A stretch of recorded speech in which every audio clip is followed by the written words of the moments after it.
வணக்கம். நான் மதுரை கிருஷ்ணா. இன்னைக்கு கோயம்புத்தூரில் அருமையான தீர்ப்புங்க. போக்சோ நீதிமன்றத்தில் உண்மையிலே நீதியரசர் சிறப்பான தீர்ப்பு கொடுத்துருக்காரு.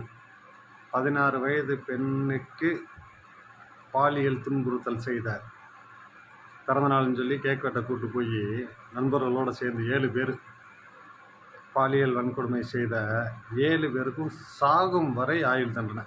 ஒன்றுமே பண்ண முடியாது, நீ சாகிற வரைக்கும் ஜெயிலுக்குள்ளே தான் இருக்கணும் அப்படின்னு அருமையான தீர்ப்பு. மிகவும் தமிழ்நாட்டில் வரவேற்கத்தக்க தீர்ப்பு.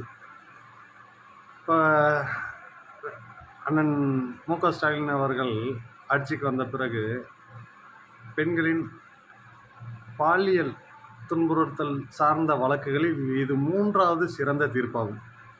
முதல் தீர்ப்பு நம்ம அண்ணா யூனிவர்சிட்டி ரொம்ப ஸ்பீடாக முடித்தாங்க. அதெல்லாம் ரொம்ப ஸ்பீடாக முடித்து தீர்ப்பு வழங்கப்பட்டது.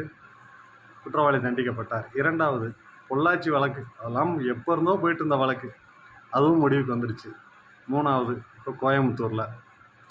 இதெல்லாம் மிகவும் தமிழ்நாடு பெண்களுக்கு பாதுகாப்பு என்பதை உறுதி செய்கிற மாதிரியே எல்லாமே நாளுக்கு நாள் சிறப்பாக நடந்து கொண்டிருக்கிறது. நான் முன்னாடி ஒரு உதாரணத்தை சொல்லவும் ஆசைப்படுறேன். 2018 பார்த்திங்கன்னா சென்னையில் ஒரு பாவம் பள்ளி மாணவி தான் ஒரு அப்பார்ட்மெண்ட்டில் இதேபோல் வன்கொடுமை, பாலியல் கொடுமை. அந்த அப்பார்ட்மெண்ட்டில் எல்லாரையும் அரெஸ்ட் பண்ணாங்க. நடவடிக்கைலாம் எடுக்கலாம்னு சொல்ல முடியாது, எல்லாரையும் அரெஸ்ட் பண்ணாங்க. எல்லாருமே நடவடிக்கை பாய்ந்தது.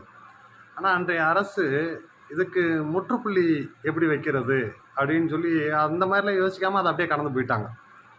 ஆனால் அண்ணன் ஸ்டாலின் அவர்கள் ஆட்சியில் அண்ணா யூனிவர்சிட்டி கேஸ் வந்தோன்னுமே சட்டசபையில் தண்டனையை எல்லாமே பெண்களுக்கு எதிரான பாலியல் வன்கொடுமை சட்டம் எல்லாத்தையுமே இரட்டிப்பாக்கினாங்க. இரட்டிப்பாக்கி ஒரு மசோதா நிறைவேற்றி அமலுக்கு வந்துச்சு. இதுதான் சிறந்த அரசு அப்படின்றத நம்ம புரிஞ்சுக்கிறதுக்கு இதுதான் சிறந்த. அடுத்து இது நடக்கக்கூடாது அப்படின்றத பற்றி சிந்திக்கணும்.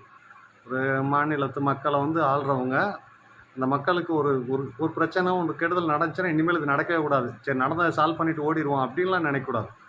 இனி நடக்காமல் இருக்க என்ன பண்ணணும் அப்படின்றது சிறந்த உண்மையிலே சட்ட மசோதா.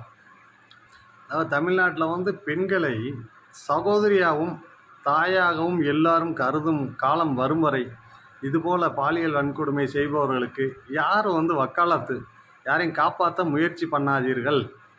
இதைத்தான் இப்போ பொதுமக்கள் யார்கிட்டையுமே வைக்கிறோம். சும்மா நம்ம வீட்டுக்காரவங்க அப்படி இப்படின்னு யாருமே காப்பாற்ற நினைக்காதீர்கள் நண்பர்களே.